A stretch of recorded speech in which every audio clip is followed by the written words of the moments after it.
লালবদরের দেশ তো মনে হয় ভালোই আছে, খুব সুখে দিন কাটাইতেছে। কারণ হচ্ছে কে কারিয়ে মারে ধুলায় অন্ধকার টাইপ চলতেছে। কারণ নাহিদ বলে সাদিক কেউ না, সাদিক বলে নাহিদ কেউ না। মানে দিস ইজ সিআইএম মডেল। এটা যারা বকচোদ তারা বুঝবে না। জিও পলিটিক্যাল ইস্যু নিয়ে যারা লড়াচাড়া করে তাদের মাথায় জিনিসটা ঢুকবে যে কোনো দেশে কালার রেভলিউশন হইলে ব্যাপারটা ঠিক এরকম হয়, কয়েকটা গ্রুপ মিলে ঠাপাঠাপি শুরু করে দেয় যে কে কার ক্রেডিট নেবে।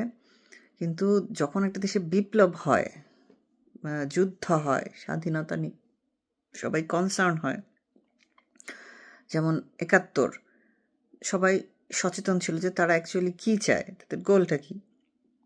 ২৪ সালের এই বিপ্লব নিয়ে হ্যাঁ হেরে ঠাপায়, কারণ হচ্ছে এক একজনকে এক একভাবে প্যাট্রোনাইজ করা হয়েছে, এক এক মূলা দেখানো হয়েছে। সো এক এক গ্রুপের ভাষ্য এক এক রকম, এই জন্য কারোর সাথে কারোটা মিলে না।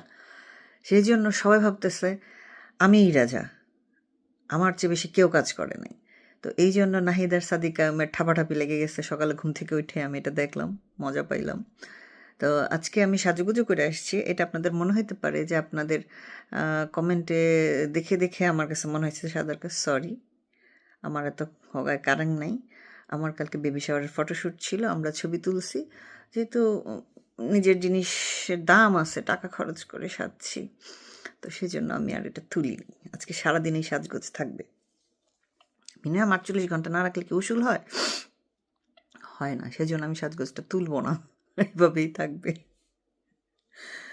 আচ্ছা, যেটা বলতেছিলাম, এনসিপির আমাদের জামাতের BEC what ever the team is, জামাতের টিম, তাদের পদযাত্রা শেষ করার পরে আমাদের সেনাবাহিনী থেকে অ্যানাউন্স আসছে আনঅফিসিয়ালি যে তারা আর এদেরকে প্রোটোকল দিবে না। অনেকে এটা নিয়ে কনফিউজড, প্রোটোকল দিবে না ব্যাপারটা কি? প্রোটোকল দিবে না বলতে কাহিনী হচ্ছে তাদেরকে ঠাপ দেওয়া হয়েছে।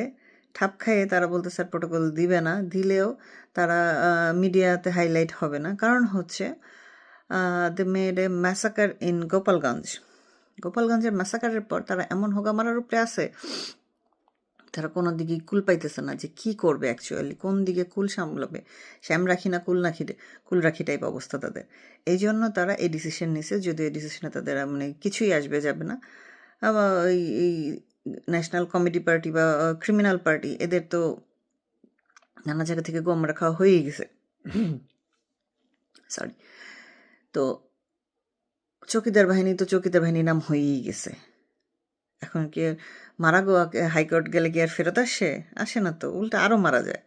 তোরা যত যাই কর, এই জিনিসটা তোদের গায়ে থেকে মুছবে না। এর মধ্যে আমাদের ভাবি বাহিনী দেখলাম মাঠে নেমে গেছে ফেসবুকে সেনাবাহিনীর ইমেজ উদ্ধারের জন্য। নেমে তো লাভ হইল না, উল্টা আরও গোয়া মারা খাচ্ছে।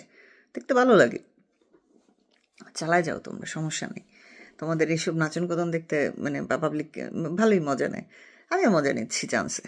তো কথা যেটা বলতেছিলাম সেটা হচ্ছে যে এই যে তোদের ধনের বিপ্লব তোরা করলি, আজকে ৩১ জুলাই, তোদের জুলাইয়ের মধ্যে তোরা জুলাই সনদ তো দিতে পারলি না। কারণ হচ্ছে তোদের বিপ্লবের কোনো উদ্দেশ্য ছিল না, তোদের একমাত্র কাজ ছিল বাংলাদেশ স্বাধীনতা, ৭১ মুক্তিযুদ্ধ, বঙ্গবন্ধু, এগুলার বিরোধিতা করা। তোদের এটা আসলে কোনো বিপ্লব না, তোরা টাকা খায় রাস্তায় নামছিলে। এবং তারপর যখন দেখিস যে মানুষদের সাথে একাত্ম বোধ করতেছে না, তখন তোরা ডেড বডি ফালানো শুরু করলি। ডেড বডি ফালানো দেখে তারপর বকচোদ, বাঙালি তো আবেগচোদা জাতি, যে আবেগচোদা জাতির আবেগ ভুরভুরাইয়া উতলায় উঠে তারা রাস্তায় নেমে গেল যে আমাদের পোলাপান মেরে ফেলছে, আমাদের পোলাপান মেরে ফেলছে, আমাদের পোলাপান রাস্তায় মার খাচ্ছে, এদের সাথে আমরা থাকবো। এখন যে পুলিশ উঠতে বসতে এরে লাইতে ওরে লাইতে, ইভেন মাইলস্টোনের পোলাপান যখন ডেড বডির কাউন্ট জানতে চাইলো যে মাইলস্টোনের অ্যাকচুয়ালি কতজন মারা গেছে, এটা খুবই ইজি একটা ব্যাপার। মাইলস্টোন ডিজিটালাইজড একটা অর্গানাইজেশন, সেখানে তাদের টিচারদের যেরকম কী জানি বলে ডিজিটাল অ্যাটেন্ডেন্স নেয়, স্টুডেন্টদেরও নাকি নেয়। ধরেন স্টুডেন্টদের নিল না, ডিজিটাল অ্যানালগ সিস্টেমে খাতায় নিল। এখন পর্যন্ত বের করা যাচ্ছে না যে কয়টা বাচ্চা মারা গেছে। ইভেন গার্জিয়ানদের হা হুতাশও মিডিয়াতে আসতে দেয়া হচ্ছে না। কি পরিমাণ ব্ল্যাক আউট তারা করতেছে এবং still now army thinks people will love them as before. এটা সম্ভব? এই ধনের বাহিনীরা কেউ পছন্দ করবে? এত এত কিছু মাইনা নিছিল, এখন করবে? মাইলস্টোনের মালিক আবার এক্স আর্মি, তো বোঝাই যাচ্ছে সব রসুনের পুটকিটা যে এক জায়গায়, এটা বোঝাই যাচ্ছে। It's nothing new. তো যেটা বলতেছিলাম, এরা এই যে বিপ্লব করছে, সো কল্ড বিপ্লব, নিজেরা নিজেরা মেটিকুলাস ডিজাইন করে, এবং এর পরও আমাদের অনেক সচেতন আপিরা বলতেছে মেটিকুলাস ডিজাইন কি, এটা আমি বুঝি না, আমি তো এই ডিজাইনের পার্ট না। ভাই, তুমি এই ডিজাইনের একটা পার্ট বলি তুমি বুঝতে পারতেছো না। পাজলের ছোট টুকরাটা কখনো বুঝতে পারে না যে সেই পাজলের পার্ট। পুরো পাজলটা কমপ্লিট হইলে বোঝা যায়। তোমাকে সেখানে এমনভাবে ইনপুট দেওয়া হয়েছে যে তোমার কাছে মনেই হচ্ছে যে আমি তো আসলে আমার বাচ্চাদের লাশ দেখে রাস্তায় নামছিলাম, আমাকে তো কেউ মানে ফোর্স করে নাই, আমি তো এমনি এমনি নেমে গিয়েছিলাম। না, জিনিসটা এত সহজ না। তাই যদি হইতো তাহলে তোমার এই জায়গাটায় যথেষ্ট মালপানি থাকতো। মালপানি নাই বলেই তুমি নিচে কুদে নেমে গেছো, আমরা কেউ নামিনি। আমরা জিনিসগুলো বুঝি। এখন অনেকেই ভাবতে পারে যে লীগ নাই বলে, ক্ষমতায় নাই বলে আমি এরকম করে বলি। Sorry, it's not about League, it's about country, it's about my land. কারণ হচ্ছে লীগ সারা জীবন ক্ষমতায় থাকবে না, এটা আমিও জানি, দুনিয়ার যে কোনো কানা মানুষও জানে, বকচোদেও জানে। কিন্তু লীগ থাকবে না মানে আমার দেশ যেভাবে হোগামারা খাবে, এটা হইতে পারে না।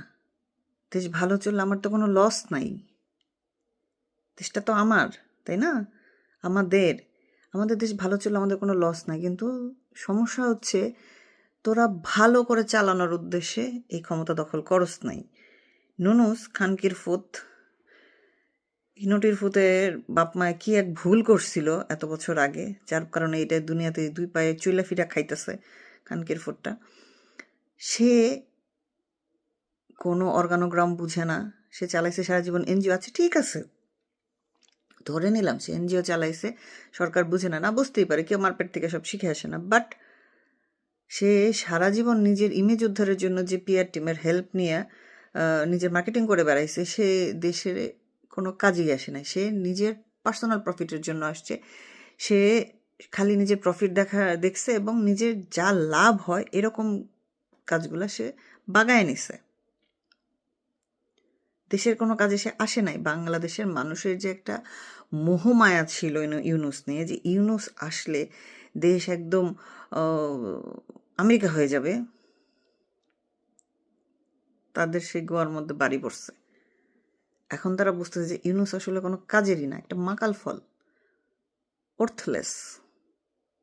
সে যে কিছুই পারে না, এবং তার সো কল্ড পপুলারিটি বিদেশে, যে সে হ্যান তেন, বিদেশে অমুক তাকে এই করে, তমুক তাকে করে, বাল দিয়েও গুনতেছে না। কারণ এগুলো নোবেল তাদের কাছে কোনো ব্যাপার না। নোবেল আমাদের মতো বাংলাদেশে ফকিন্নির ঘরে তো অনেক বড় ব্যাপার হইতে পারে না, এই দেশে বুটকালাই সন্দেশ না, ব্যাপারটা এরকম। যাদের ঘরে ঘরে নোবেল থাকে, নোবেল ওদের কাছে কোনো ব্যাপার না। তারা হিউম্যান কোয়ালিটি দেখে, তারা জানে ইউনুসের এই বাটপাড়িটা তারা জানে বলে ইউনুসকে কোনোদিন পাত্তা দেয়নি। আর এখন তো অবৈধভাবে ক্ষমতা দখল করে বসে আছে, এই জন্য আরও দিচ্ছে না। কারণ কেউই এই গু গায়ে মাখতে চায় না, সিম্পলি কেউই মাখতে চায় না, এই জন্য ইউনুসকে কেউ পাত্তা দিচ্ছে না। আর বাঙালির এই ইনফ্যাচুয়েশন যাওয়া দরকার ছিল, আমি বিলিভ করি। তো সেই ইনফ্যাচুয়েশন যাওয়ার জন্য এটা খুবই পারফেক্ট টাইম। আমি তো চাই ইউনুস আরও 10 বছর থাকুক, ইউনুস থাকুক, নাহিদ থাকুক, আমাদের বাছুর আসিফ থাকুক, এবং আমাদের বড় আসিফ থাকুক, যার দাদা শ্বশুর 71 সালে ঠাড়া পড়ে মারা গেছে, শাওনাপা বলছে। কারণ 71 সালে কিছুই হয় নাই, বুইরা আসিফ বলছে, যেহেতু কিছু হয় না তো ডেফিনেটলি তার দাদা শ্বশুর ঠাড়া পড়ে মারা গেছে। শাওনাপার সাথে আমি একমত। তো এই জন্য নুনুসকে আমি চাই 10 বছর থাকুক, বাছুর আসিফ কুমিল্লায় চাষের রাজ্য কায়েম করুক, সেই হবে, ভাল লাগবে। বাঙালির হোগা লাল করে দেয়া হোক আবার নতুন করে। স্বাধীনতার লাল সূর্য তারা এনেছিল না 1 বছর আগে, এই লাল এবার তাদের হোগা লাল করে দেয়া হোক, তাইলে তারা বুঝবে লাল কত প্রকার এবং কি কি। আর এই সাদিক খাই আর নাহিদের ঝগড়াটা খুব এনজয়িং লাগতেছে আমার কাছে, ভালোই লাগতেছে। এ পাল্টাপাল্টি হ্যারে কয়, হ্যাঁ পাল্টাপাল্টি হ্যারে কয়। চলুক, আজকে সারাদিন এটাই চলবে যা বোঝা যাইতেছে। চলেন আমরা ফেসবুকে গিয়ে বিনোদন দেখি।